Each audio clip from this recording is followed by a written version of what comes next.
মই মিনহাছ এই মুহূৰ্তৰ এটা খবৰ লৈবৰ কাৰণে চেষ্টা কৰিছোঁ। চলি আছে দিল্লীত বিধানসভা নিৰ্বাচন। ৰাতিপুৱা 7 বজাৰে পৰা দিল্লীত বিধানসভা নিৰ্বাচন চলি আছে। কাৰ হাতলৈ যাব এইবাৰ দিল্লীৰ মসনদ? কোনে গাদী দখল কৰিব পাৰিব এইবাৰ দিল্লীত? এইবাৰ যুঁজ কিন্তু ত্ৰিপক্ষীয় হৈছে। কাৰণ কংগ্ৰেছে আগবঢ়াইছে, বিজেপিও আগবঢ়াইছে, আনহাতে আপো প্ৰাৰ্থিত্ব আগবঢ়াইছে। কাৰ হাতলৈ যাব এইবাৰ দিল্লী? কোনে দখল কৰিব পাৰিব দিল্লীত? দ্বিতীয়বাৰৰ বাবে চৰকাৰ গঠন কৰিবলৈ সক্ষম হ'বনে নহয় আম আদমি পাৰ্টিয়ে? অৰবিন্দ কেজৰিৱালৰ ভেটি তাত সুৰক্ষিত থাকিবনে নাথাকে দিল্লীত এইবাৰ? এই মুহূৰ্তত লৈ আহিছোঁ সবিশেষ। এই মুহূৰ্তত সবিশেষ লৰিবৰ কাৰণে চেষ্টা কৰিছোঁ। কাৰ হাতত যাব দিল্লী? কোনে মাৰিব শেষ হাঁহি? আজি দিল্লীত বিধানসভা নিৰ্বাচনৰ ভোট গণনা আৰু পুৱা 7 বজাৰ পৰা অনুষ্ঠিত হৈছে দিল্লীত ভোট গ্ৰহণ। 699 গৰাকী প্ৰাৰ্থীৰ ভাগ্য নিৰ্ণয় হ'ব আজি। আৰু দিল্লীত ইতিমধ্যে নিৰ্বাচন অনুষ্ঠিত হৈছে পুৱা 7 বজাৰ পৰা। মুঠ 70খন আসনৰ বাবে অনুষ্ঠিত হ'ব এই নিৰ্বাচন। আৰু ইতিমধ্যে মুঠ 70খন আসনৰ বাবে এই নিৰ্বাচন অনুষ্ঠিত হৈছে। ৰাতিপুৱাৰে পৰা ভোট গ্ৰহণ প্ৰক্ৰিয়া আৰম্ভ হৈ গৈছে। মুঠ 1,56,00,000 ভোটাৰে নিৰ্ণয় কৰিব 699 গৰাকী প্ৰাৰ্থীৰ ভাগ্য। আৰু 70টা সমষ্টিত আপ আৰু কংগ্ৰেছে আগবঢ়াইছে প্ৰতিদ্বন্দ্বিতা। আনহাতে 68টা সমষ্টিত আগবঢ়াইছে বিজেপিয়ে প্ৰাৰ্থিত্ব। আৰু ইতিমধ্যে বিপৰীতে বিজেপিৰ মিত্ৰ দলক জেডিইউ আৰু এলজেপিক আগবঢ়াই দিছে দুটাকৈ সমষ্টি।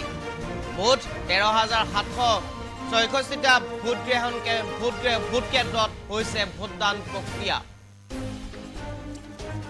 আৰু পুৰুষ ভোটাৰ আছিল 83,76,00,000, মহিলা 72,36,000, লগতে 1,267 গৰাকী তৃতীয় লিংগৰ প্ৰাৰ্থীয়ে সাব্যস্ত কৰিব ভোটদান। পুৰুষ ভোটাৰ আছিল দ্বিতীয়বাৰৰ বাবে গঠন কৰিব পাৰিবনে নোৱাৰে আপে চৰকাৰ? প্ৰশ্ন উত্থাপন হৈছে। কাৰ মাজত হ'ব মূল যুঁজ? তাক লৈ এতিয়া প্ৰশ্ন উত্থাপন হৈছে। কাৰ মাজত হ'ব মূল যুঁজখন? কোনে দখল কৰিব দিল্লীৰ গাদী? এই মুহূৰ্তত সবিশেষ লৰিবৰ কাৰণে চেষ্টা কৰিছোঁ। চলি আছে দিল্লীত বৰ্তমান সময়ত ভোট গ্ৰহণ প্ৰক্ৰিয়া। আৰু পুৱা 7 বজাৰ পৰাই আৰম্ভ হৈছে দিল্লী বিধানসভা নিৰ্বাচন। আৰু আজিৰ দিনটোত ভোট গ্ৰহণ প্ৰক্ৰিয়া ইতিমধ্যে আৰম্ভ হৈছে। 70খন আসনৰ বাবে আৰম্ভ হৈছে ভোট গ্ৰহণ প্ৰক্ৰিয়া। আৰু 7 বজাৰ পৰাই ভোটাৰে লাইন পাতি ইতিমধ্যে ভোট দিয়া পৰিলক্ষিত হৈছে। ৰাতিপুৱা 7 বজাৰ পৰাই অনুষ্ঠিত হৈছে। 699 গৰাকীৰ প্ৰাৰ্থীৰ ভাগ্য আজি নিৰ্ণয় হ'ব। কোনে দখল কৰিব দিল্লী? কোনে গঠন কৰিব দিল্লীত চৰকাৰ? ৰাজধানী কোনে হাঁহি মাৰি লৈ যাব? তাক লৈ প্ৰশ্ন উত্থাপন হৈছে। মুঠ 1,56,00,000 ভোটাৰে 699 গৰাকী প্ৰাৰ্থীৰ ভাগ্য নিৰ্ণয় কৰিব। আৰু ইতিমধ্যে 70টা সমষ্টিতেই আম আদমি পাৰ্টি আৰু কংগ্ৰেছে প্ৰাৰ্থিত্ব আগবঢ়াইছে। আনহাতে 68টা সমষ্টিত বিজেপিয়ে, লগতে বিজেপি মিত্ৰ দল এলজেপি আৰু জেডিইউ আগবঢ়াইছে দুটাকৈ সমষ্টি। মুঠ 70টা সমষ্টিতো বিজেপি মিত্ৰ দলে আগবঢ়াইছে প্ৰাৰ্থিত্ব। আনহাতে কংগ্ৰেছে আগবঢ়াইছে 70টা সমষ্টিত প্ৰাৰ্থিত্ব। তো আম আদমি পাৰ্টিয়েও আগবঢ়াইছে 70টা সমষ্টিত প্ৰাৰ্থিত্ব।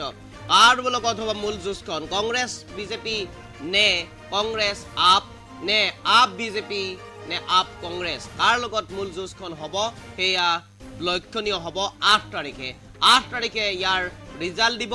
অহা 8 তাৰিখে, আজি অৰ্থাৎ 5 তাৰিখে ভোট গ্ৰহণ প্ৰক্ৰিয়া ইতিমধ্যে আৰম্ভ হ'ল। ৰাতিপুৱা 7 বজাৰ পৰাই অনুষ্ঠিত হৈছে ভোট গ্ৰহণ প্ৰক্ৰিয়া। 699 গৰাকী প্ৰাৰ্থীৰ ভাগ্য নিৰ্ণয় কৰিব 1,56,00,000 ভোটাৰে। আৰু ইতিমধ্যে পুৰুষ ভোটাৰৰ সংখ্যা আছিল 83,56,00,000 পুৰুষ ভোটাৰৰ সংখ্যা। আৰু আনহাতে মহিলা ভোটাৰৰ সংখ্যা আছিল 72,36,000, লগতে 1,267 গৰাকী তৃতীয় লিংগৰ প্ৰাৰ্থীয়ে সাব্যস্ত কৰিছে ভোটদান। 13,766টা ভোট কেন্দ্ৰত অনুষ্ঠিত হৈছে ভোট গ্ৰহণ প্ৰক্ৰিয়া। আৰু ইতিমধ্যে তৃতীয়বাৰৰ বাবে আম আদমি পাৰ্টিয়ে চৰকাৰ গঠন কৰিব নোৱাৰে, তাক লৈ প্ৰশ্ন উত্থাপন হৈছে। 2015 চনত চৰকাৰ গঠন কৰিছিল 67খন আসন লৈ। আনহাতে 2020 চনতো আম আদমি পাৰ্টিয়ে চৰকাৰ গঠন কৰিছিল 62খন আসন লৈ। এইবাৰ 2025 আৰু 2025ত কেইখন আসন লাভ কৰিব আম আদমি পাৰ্টীয়ে, কেইখন আসনৰ জৰিয়তে চৰকাৰ গঠন কৰিব পাৰিব আম আদমি পাৰ্টীয়ে, তাক লৈ এতিয়া প্ৰশ্ন উত্থাপন হৈছে। আৰু ইতিমধ্যে ৭০টা সমষ্টিৰ বাবে এই নিৰ্বাচন অনুষ্ঠিত হৈছে। ৭০টা সমষ্টিতেই আম আদমি পাৰ্টীয়ে প্ৰাৰ্থিত্ব প্ৰদান কৰিছে, লগতে ৭০টা সমষ্টিতো কংগ্ৰেছে প্ৰাৰ্থিত্ব প্ৰদান কৰিছে, আৰু ৬৮টা সমষ্টিত বিজেপিয়ে অকলে প্ৰতিদ্বন্দ্বিতা আগবঢ়াইছে, আৰু ২টা সমষ্টিত মিত্ৰ দলক আগবঢ়াইছে বিজেপিয়ে। এই মুহূৰ্তত সবিশেষ খবৰ লৈ কাৰণে চেষ্টা কৰিছোঁ। দিল্লীত ইতিমধ্যে চলি আছে ভোট গ্ৰহণ প্ৰক্ৰিয়া। কাৰ হাতলৈ যাব দিল্লী, কোনে দখল কৰিব দিল্লীৰ গাদী, কোনে মাৰিব শেষ হাঁহি, কোনে গঠন কৰিব দিল্লীত চৰকাৰ, তাক লৈ এতিয়া প্ৰশ্ন উত্থাপন হৈছে। ৭ বজাৰ পৰাই আৰম্ভ হৈছে ভোট গ্ৰহণ প্ৰক্ৰিয়া। মন্তব্য আছে, আপৰ ফালৰ পৰাও আছে, কংগ্ৰেছৰো আছে, আমি শুনাব বিচাৰিছোঁ। ये गुंडागर्दी के खिलाफ काम का युद्ध है, जो सत्य और असत्य का युद्ध है। उसमें मुझे पूरा भरोसा है कि दिल्ली के लोग अच्छाई के साथ, काम के साथ, सच्चाई के साथ खड़े रहेंगे, काम को जिताएंगे और गुंडागर्दी को हराएंगे।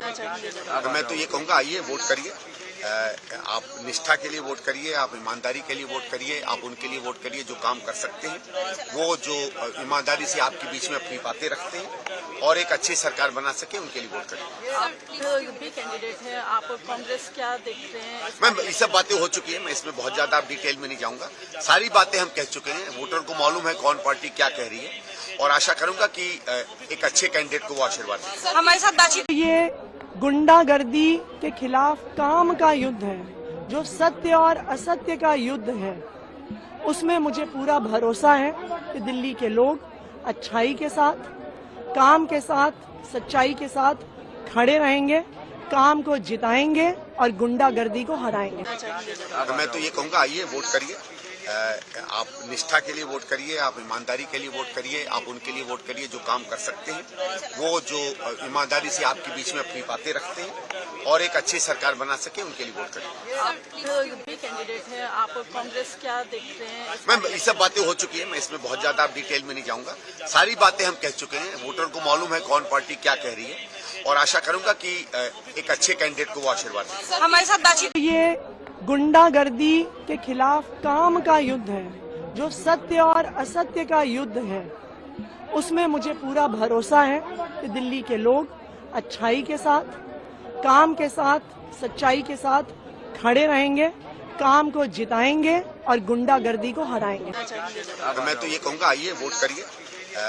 आप निष्ठा के लिए वोट करिए, आप ईमानदारी के लिए वोट करिए, आप उनके लिए वोट करिए जो काम कर सकते हैं, वो जो ईमानदारी से आपके बीच में अपनी बातें रखते हैं और एक अच्छी सरकार बना सके, उनके लिए वोट करिए। आप भी कैंडिडेट हैं, आप कांग्रेस क्या देखते हैं? मैम, ये सब बातें हो चुकी है, मैं इसमें बहुत ज्यादा आप डिटेल में नहीं जाऊंगा। सारी बातें हम कह चुके हैं, वोटर को मालूम है कौन पार्टी क्या कह रही है, और आशा करूंगा कि एक अच्छे कैंडिडेट को वो आशीर्वाद दें। हमारे साथ बातचीत। ये गुंडागर्दी के खिलाफ काम का युद्ध है, जो सत्य और असत्य का युद्ध है। उसमें मुझे पूरा भरोसा है कि दिल्ली के लोग अच्छाई के साथ, काम के साथ, सच्चाई के साथ खड़े रहेंगे, काम को जिताएंगे और गुंडागर्दी को हराएंगे। मैं तो ये कहूँगा, आइए वोट करिए। आप निष्ठा के लिए वोट करिए, आप ईमानदारी के लिए वोट करिए, आप उनके लिए वोट करिए जो काम कर सकते हैं, वो जो ईमानदारी से आपके बीच में अपनी बातें रखते हैं और एक अच्छी सरकार बना सके, उनके लिए वोट करिए। आप भी कैंडिडेट हैं, आप कांग्रेस क्या देखते हैं? मैम, ये सब बातें हो चुकी है, मैं इसमें बहुत ज्यादा आप डिटेल में नहीं जाऊंगा।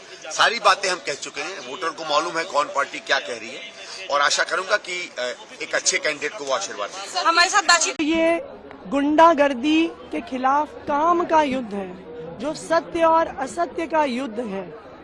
उसमें मुझे पूरा भरोसा है कि दिल्ली के लोग अच्छाई के साथ, काम के साथ, सच्चाई के साथ खड़े रहेंगे, काम को जिताएंगे और गुंडागर्दी को हराएंगे। मैं तो ये कहूँगा, आइए वोट करिए। आप निष्ठा के लिए वोट करिए, आप ईमानदारी के लिए वोट करिए, आप उनके लिए वोट करिए जो काम कर सकते हैं, वो जो ईमानदारी से आपके बीच में अपनी बातें रखते हैं और एक अच्छी सरकार बना सके, उनके लिए वोट करिए। आप भी कैंडिडेट हैं, आप कांग्रेस क्या देखते हैं? मैम, ये सब बातें हो चुकी है, मैं इसमें बहुत ज्यादा आप डिटेल में नहीं जाऊंगा।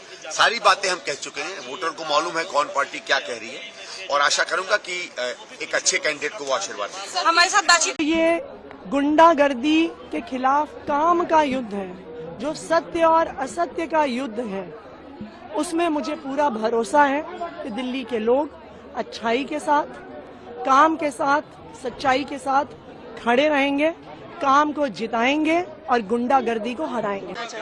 मैं तो ये